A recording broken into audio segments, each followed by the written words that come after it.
Hello everyone, welcome back to subject venture. आज हम Macbeth के मैकबेथ के एक्ट थर्ड को डिस्कस करने जा रहे हैं और आप देख सकते हैं कि हम आज statement and logic based question answers आपको बताने वाले हैं। आपको ये जान के हैरानी होगी कि आपने मैकबेथ की स्टोरी पढ़ ली है, बट मैकबेथ की स्टोरी में किस स्टेटमेंट को किसने कहा है और किससे कहा है। अगर ये चीज हम आपसे क्वेश्चन में पूछे तो शायद हम थोड़ा सा गड़बड़ा जाते हैं और हम आंसर सही से नहीं दे पाते। तो ऐसे ही कुछ मोस्ट इंपॉर्टेंट 8 to 10 क्वेश्चंस आज हम आपके सामने विद आंसर डिस्कस करने जा रहे हैं, तो वीडियो में बने रहिएगा और बहुत इंपॉर्टेंट वीडियो होने वाला है। निश्चित तौर पर यह वीडियो डिसाइड करेगा कि हमें इस सीरीज को इसी तरीके के लॉजिक बेस्ड क्वेश्चन आंसर्स को आगे, कोटेशन बेस्ड क्वेश्चन आंसर्स को आगे बढ़ाना है कि नहीं। तो लेट्स स्टार्ट वीडियो। यहां पर आप देखिए समरी के जो पॉइंट्स हैं उसको पहले एक बार आप समझ लीजिए कि यहां पर हो क्या रहा है। एक्ट थर्ड में क्या हुआ है, Macbeth becomes increasingly power hungry, यानी मर्डर डंकन का होने के बाद मैकबेथ क्राउन पाने के बाद संतुष्ट नहीं हो रहा है, वो और ज्यादा हंग्री हो जा रहा है एंड पैरानॉइड्स अबाउट बैंको, और वो अपने मन ही मन ना जाने किस फियर में बैंकों से डरने लगता है। बैंको अब उसको सबसे बड़ा दुश्मन दिखता है क्योंकि due to witches prophecies, witches ने कुछ ऐसी प्रोफेसी कर दी थी। Macbeth hires murderers to kill Banquo and his son Fleance. Macbeth यहां पर असैसिनेशंस, मर्डरर्स को हायर कर लेता है जिससे कि वो बैंको को और उसके बेटे फ्लियंस को मरवा सके, जिससे उसे अपना मुकुट बैंको के बेटों को ना देना पड़े। Macbeth expresses that his mind is disturbed to the Lady Macbeth. वो कहता है thousands of scorpions are there in my mind. It means many thoughts are there which are continuous pinching me and I cannot restore my peace. And tells her to keep out of his dark business. वो कहता है कि मेरे काम से आप बहुत interfere ना करें, आप बहुत जानने की कोशिश ना करें, जब तक काम पूरा नहीं होता है आप थोड़ा शांत रहें और मुझे चीजों को हैंडल करने दें। बैंको लेटर ऑन क्या हो रहा है, मैकबेथ के प्लान के अकॉर्डिंग बैंको का मर्डर हो जाता है जबकि फ्लियंस भाग जाता है। This event terrifies Macbeth more and more, ये इवेंट मैकबेथ को बहुत ज्यादा टेरिफाई करती है। और एट बैंक्वेट, जो उसने बैंक्वेट बनाया था, दिया था लोगों के वेलकम के लिए, वहां पे मैकबेथ हॉलिसिनेट कर जाता है। उसे लगता है कि बैंको का भूत आ गया, या ये मान लीजिए कि घोस्ट रियली आता है और वो केवल मैकबेथ को दिख रहा है। द घोस्ट ऑफ बैंको को वो अपनी आंखों में देखता है, आंखों से देखता है। And after learning that the Fleance was not murdered, ये डर उसका इसलिए आ जाता है क्योंकि उसने सारी प्लानिंग इसलिए की थी कि उसे बैंकों के बेटों को अपना क्राउन ना देना पड़े, जबकि फ्लियंस भाग गया है। सब कुछ करने के बावजूद भी बैंकों की जो जनरेशन है वो कंटिन्यू होगी, इसके लिए मैकबेथ टेरिफाइज हुआ है। हिकेटी प्लॉट्स, अब हिकेटी जो कि हेड ऑफ द विचेस है, वो विचेस को बताती है और कंफ्यूज कर देती है मैकबेथ को further bye delivering him more prophecies. Macbeth अपने लॉजिकल डिसीजन ले, मैकबेथ विजडम के साथ काम करे, इसके पहले वो मैकबेथ को ओवर कॉन्फिडेंट कर देती हैं, मैकबेथ के बारे में कुछ और प्रोफेसीज कर देती हैं और मैकबेथ पूरी तरीके से अपने आप को इनविंसिबल मानने लगता है। वो मानने लगता है कि अब वो उसे कोई नहीं हरा सकता। And we learn from the Lennox, और लेनॉक्स के माध्यम से मैकबेथ को बाद में इंफॉर्मेशन मिलती है कि Macduff has fled to England. Macduff Scotland छोड़ करके इंग्लैंड भाग गया है क्योंकि वो चाहता क्या है, helping Malcolm to overthrow Macbeth. वो चाहता है कि मैल्कम का साथ लेकर के वो स्कॉटलैंड से मैकबेथ को फिनिश कर दे, मैकबेथ को हरा दे। So this is the short summary of act third. So now start the question answers, which is the most part of this video. Act third का question answers logic based and question जो quotation based हैं उनको देखते हैं। तो first quotation goes like this, Thou has it all now, King, Corder and Glamis all. I fear thou playest most foully for it. ये हमारा statement act third scene first का है and you know better who says this and why. Always this statement will be repeated in every quotation based question over here. So Nobel answer goes like this, Nobel Banco is talking to himself in the palace of Forest. Forest के palace के अंदर ही Nobel बैंको अपने आप से aside में बात कर रहा है और कह रहा है कि Macbeth has been coronated as a king, Macbeth अब किंग बन चुका है and all three prophecies of witches have been proved true. Macbeth को थेन ऑफ ग्लैमिस बनाने की, थेन ऑफ कॉर्डर बनाने की और थेन किंग ऑफ स्कॉटलैंड बनाने की जो प्रोफेसीज थी मैकबेथ के बारे में ट्रू हो चुकी हैं। एंड बैंको इसलिए होपफुल हो जाता है to be the root of the father of the king of Scotland. वो कहता है कि जब तुम्हारे बारे में मेरी विशेष की प्रोफेसीज सही साबित हुई हैं तो why not they will be proved true to myself, and for that reference I was said to be the root of many kings of Scotland. So this statement is said by Banquo to himself. Next question को देख लेते हैं। Next question हमारा है question number 2 और इस question में क्या है, to be thus is nothing. Famous soliloquy, world famous soliloquy, इस तरीके से जीने का क्या मतलब है, ये जीना भी कोई जीना है लल्लू, लाइक दैट जो अमिताभ बच्चन का डायलॉग है, इस तरीके से जीने का क्या मतलब है, बट टू बी सेफ्टी दस, इस तरीके में सेफ्टी में काम करना होगा। आर फियर्स इन बैंको स्टिक डीप, हमारा डर जो है वो बैंकों में और ज्यादा गहरा होता जा रहा है। जो मैं पहले ही कह रहा था वो पैरानॉइड हो चुका है, वो डरने लगा है अपने आप से और अपने आप में बैंकों से डरने लगा है। कौन डरने लगा है आप जानते हैं, ये स्टेटमेंट मैकबेथ का है। मैकबेथ अपने आप में सोच रहा है who said to whom and why. So Macbeth said to himself because he is paranoid to the presence of Banquo. Answer को देख लेते हैं। आंसर हमारा यहां से स्टार्ट होता है कि Macbeth is conversing to himself, Macbeth अपने आप से बात कर रहा है about the gain and loss after murdering king Duncan. King Duncan को मार करके उसे मिला क्या और उसने खोया क्या, क्या खोया क्या पाया जग में, मिलते और बिछड़ते पग में मुझको नहीं किसी से शिकायत, यद्यपि चला गया पग पग में। Macbeth is feeling cheated himself. इस समय मैकबेथ को खुद से बड़ी प्रॉब्लम हो रही है, वो ये परेशान हो गया है कि आखिर उसने विचेस की बात मान क्यों ली, क्यों आखिर वो डेविल को फॉलो करने लगा, क्यों उसने क्राइम का रास्ता अपना लिया जबकि उसकी मेंटल पीस पूरी तरीके से जा चुकी है।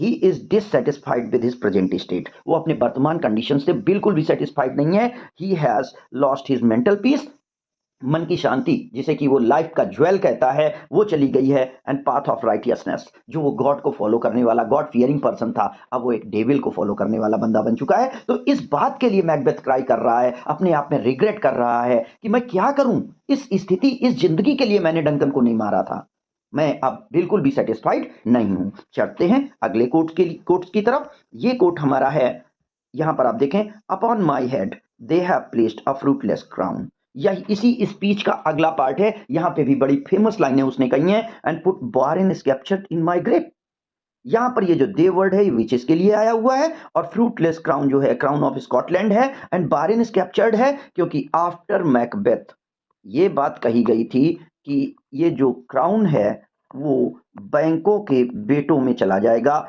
बैंको will be the root of many king of Scotland. तो यहां पर वो इस बात को कह रहा है, वो कहता है, यहां पर भी क्वेश्चन वही आता है, हु सेड टू हुम, ये क्वेश्चन किसने किससे किया। तो यहां पे है Macbeth is debating the gain and loss after murder of king Duncan. King Duncan को मार करके उसे क्या मिला, उसने क्या खो दिया। He is estimating profitability of the prophecies, witches पर भरोसा करके उससे फायदा हुआ या नुकसान हुआ। डन बाय द वियार्ड सिस्टर, जो विचेस ने उसके लिए प्रोफेसी की वो आखिर प्रॉफिट में रहा या एक्चुअल में उसे लग प्रॉफिट रहा था, हो लॉस गया है। He is feeling cheated by witches who has destroyed his mental peace and happiness by provoking him to commit the crime for the sake of crown which is not permanent for his family। वो जानता है कि witches ने जब कहा है कि ये क्राउन तुम्हारी प्रोस्टेरिटी में नहीं रहेगा, नेक्स्ट जनरेशन में तुम्हारे पास नहीं रहेगा, बैंकों के बेटे राजा बनेंगे, तो वो इस बात से परेशान है कि क्या मैंने डंकन को मार करके जो क्राउन पाया है वो बैंकों के बेटों को देने के लिए है। ऐसा अगर है तो फिर मुझे कुछ ना कुछ करना होगा। How can I save my crown from the generation of Banquo. So here Macbeth is totally frustrated. Next quote को देख लेते हैं। नेक्स्ट कोट क्या है, ये full of scorpion my is my mind dear wife, वह मेरी प्रिय मेरी पत्नी, ये लेडी मैकबेथ को बोलता है, कहता full of scorpion is my mind, मेरा मन बहुत सारे बिच्छुओं से भरा हुआ है। So many thoughts are there, those are pinching me and my mental peace has been disturbed. Macbeth said this statement to the lady Macbeth. Macbeth ये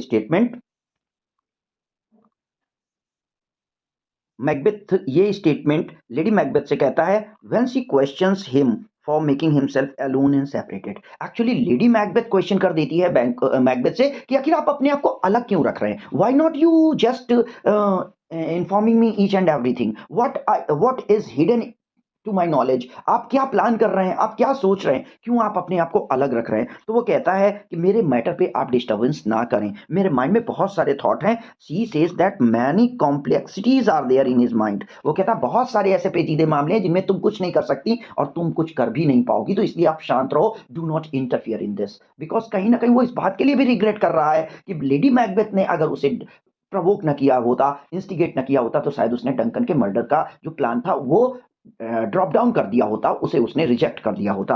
and about the security and prosperity of his generation, अब वो जो चूंकि उस रास्ते पर जा चुका है, तो अब वो सोच रहा है कि if damage has been done, how can I redress myself. अब डैमेज कंट्रोल कैसे किया जाए, this is the main concept of Macbeth's mind. Next question देख लेते हैं। Things things without all remedy should be without regard. जिस चीज पे आपका बस नहीं है, उस चीज को आपको सोचने का कोई मतलब नहीं है। If you can't do anything about any matter, don't think over it again and again, you will only destroy the mental peace of your self. What is done can not be undone. जो किया जा चुका है वो हो चुका है, और अब उसे तोड़ा नहीं जा सकता, उसे दोबारा वापस नहीं लाया जा सकता। So this statement is told by lady Macbeth to Macbeth. Don't frustrate over the murder of Duncan because it has been done and it cannot be restored again. So Lady Macbeth said this statement to her husband. Lady Macbeth ये statement अपने husband को कहती है for the consolation, उसको वो सांत्वना देती है, as their relationship has been bitter and stressful since they had murdered King Duncan. यहाँ पर आपको ध्यान देने की जरूरत है कि डंकन के मर्डर से पहले जो harmonious relationship between lady Macbeth and Macbeth में थी, वो डंकन के मर्डर के बाद कहीं ना कहीं उसमें कोई ना कोई क्लचेस आ चुके हैं, उसमें क्रंचेस आ चुके हैं। Macbeth is not sharing each and everything to his wife now, and lady Macbeth is trying to know every point, as she knew that Macbeth is gentle person who cannot control the criminal mind without any help. So Lady Macbeth advises him not to ponder over again and again about the murder and its consequence. वो कहती है उस murder और उसके consequence के बारे में आप ज्यादा मत सोचो. Here Macbeth is disturbed as he has lost his mental peace and happiness due to sinfulness. अपनी क्रिमिनलिटी के कारण, क्रिमिनल रास्ते को फॉलो करने के कारण मैकबेथ ने जो अपनी मेंटल पीस खो दी है, वो उसके लिए डिस्टर्ब है। अगले क्वेश्चन को देख लेते हैं। अगला क्वेश्चन हमारा है 6 नंबर क्वेश्चन। इसमें देखते हैं, be innocent of the knowledge dearest chuck till thou applaud the deed. यहां पर जब लेडी मैकबेथ बहुत सारी चीजें जानने की कोशिश करती है, बहुत सारे क्वेश्चंस करने लगती है, तो मैकबेथ बस एक क्वेश्चन, एक स्टेटमेंट बोलता है और कहता है कि do not try to investigate or inquire about everything. Be ignorant of some informations and news so that you may applaud the things when they have executed successfully. Macbeth requested his wife. Macbeth यहाँ पे अपनी wife को request करता है not to inquire about his mental plan and further happenings. Macbeth wants to get applause from his wife after his planning has been successfully executed. So here Macbeth tried to you can say conceal some plans or conceal some facts from Lady Macbeth which is unbearable to her, and that's why she said कि क्यों आखिर आप अपने आप को अलग रख रहे हैं, क्यों आखिर आप अपने आप में सेपरेट हैं, क्यों आप हमसे शेयर नहीं करते। तो वो कहता है कि अभी बहुत सारी चीज़ों को जानने की कोशिश मत करो क्योंकि मेरे माइंड में बहुत सारे प्लान हैं। और इस तरीके से मैकबेथ अपनी वाइफ को सेटिस्फाइड करने की कोशिश करता है कि वो जो भी कर रहा है वो सही कर रहा है। अगले क्वेश्चन को देख लेते हैं। माई लॉर्ड इज ऑफन दस and have been from his youth. क्या याद आ रहा है आपको ये स्टेटमेंट किसका है? लेडी मैकबेथ का है। Lady Macbeth said this statement to the guests who were present at the feast of Macbeth organized for the occasion of his coronation. Macbeth के द्वारा अपने राज्य सिंहासन को पाने के अवसर पर जो एक फीस्ट आयोजित किया गया था जिसमें बैंकों को बुलाया गया था और बैंकों के मर्डर का प्लान था, वहां पर मर्डर बैंकों का हो गया। मैकबेथ का प्लान सक्सेसफुल हुआ but not completely, as murder of Fleance was also the part of this plan and Fleance had been escaped. So यहाँ मैकबेथ परेशान हो जाता है और हालिसिनेट करता है कि बैंकों का घोस्ट आ गया है, और जब उसकी मेंटल पीस डिस्टर्ब होती है, वो बड़बड़ाता है, तो लेडी मैकबेथ सिचुएशन को संभालने की कोशिश करती है और गेस्ट से कहती है कि हमारे मालिक को ये दौरा पड़ रहा है और ये दौरा उनको यंग एज से अक्सर पड़ता रहता है। तो इस तरीके से वो एक्सक्यूजेस देकर सिचुएशन को संभालने की कोशिश करती है। Macbeth has lost his mental control after seeing the ghost of Banquo who has been murdered by assassins sent. Banquo जो कि मैकबेथ के द्वारा भेजे गए मर्डरर द्वारा मारा जा चुका है, उसका घोस्ट वहां पे अपीयर हो रहा है जो केवल मैकबेथ को दिख रहा है, और Macbeth is acting just like a mad man over there. So lady Macbeth is just trying to handle the situation by explaining that nothing is the cause of Macbeth's nervousness or inordinary behavior. Lady Macbeth is managing the situation on feast by giving excuse of mental disturbance in the nature of Macbeth is natural. वो कहती है कि इनको एक mental illness की बीमारी है जो इनको सडन फिट्स आते हैं और जिसके कारण सम टाइम ये एबनॉर्मल बिहेव करते हैं. So no need to notice him. You just enjoy your feast, take your you can say whatever you are taking, and nothing is abnormal over here. So इस तरीके से lady Macbeth act third scene fourth में situation को संभालने की कोशिश करती है. अगले क्वेश्चन को देख लेते हैं. अगला क्वेश्चन है हमारा, I am in blood stepped so far that should I wed no more, returning were as tedious as to go over. Act third के सीन फोर्थ में लास्ट में फीस्ट के बाद जब फीस्ट ओवर हो चुका है, लेडी मैकबेथ और मैकबेथ अकेले बचे हुए हैं, तो मैकबेथ अपने मन की मेंटल सिचुएशन को पूरी तरीके से रिजॉल्व कर लेता है और कहीं ना कहीं वो रिग्रेट कर रहा है कि आखिर मैं क्यों इस रास्ते पर आ गए. कॉन्सेप्ट जो मूवीज में आप देखते हैं ना, हम थे ऐसे सफर पे चले जिसकी कोई भी मंजिल नहीं, हमारा रास्ता ही डेडलाइन पर जाता है, हम डेड एंड पे आ चुके हैं और रिवर्स गियर अब संभव नहीं है. तो यहां पर मैकबेथ इस बात को कह रहा है. Macbeth said this statement in the presence of the lady Macbeth. Lady Macbeth को समझाते हुए वो कहता है, here Macbeth expresses in incapability to restore peace and harmony in Scotland like the reign of king Duncan. King Duncan के समय में जिस तरीके की harmony, peace and system establish थी, उस सिस्टम को अब मैकबेथ रिग्रेट कर रहा है, मिस कर रहा है. ही कंक्लूड्स, वो कहता है, saying this statement that he will have to be bloody. अब उसके पास दूसरा रास्ता नहीं है सिवाय ब्लडी होने के और ज्यादा खूंखार होने के. As there is no possibility to go back, क्योंकि पब्लिकली दोबारा मैकबेथ वो एंजल नहीं बन सकता. Restoration and peace and harmonious social custom are impossible for him. So here Macbeth is totally resolute, और वो कहता है कि मैं खून खराबे के रास्ते पे इतना आगे बढ़ चुका हूं कि अब मैं पीछे नहीं जा सकता. पीछे जाना मेरे लिए उस पार जाना, यानी इस रास्ते को पूरा क्रॉस करने के बराबर जैसा ही होगा. So I will have to move forward. और इस तरीके से यहां पर एक्ट थर्ड के हम लॉजिक बेस्ड क्वेश्चन को खत्म कर चुके हैं. Friends, if video is helpful, kindly share to your friends also and subscribe our channel so that we may produce more important and useful video like this. Thank you for watching.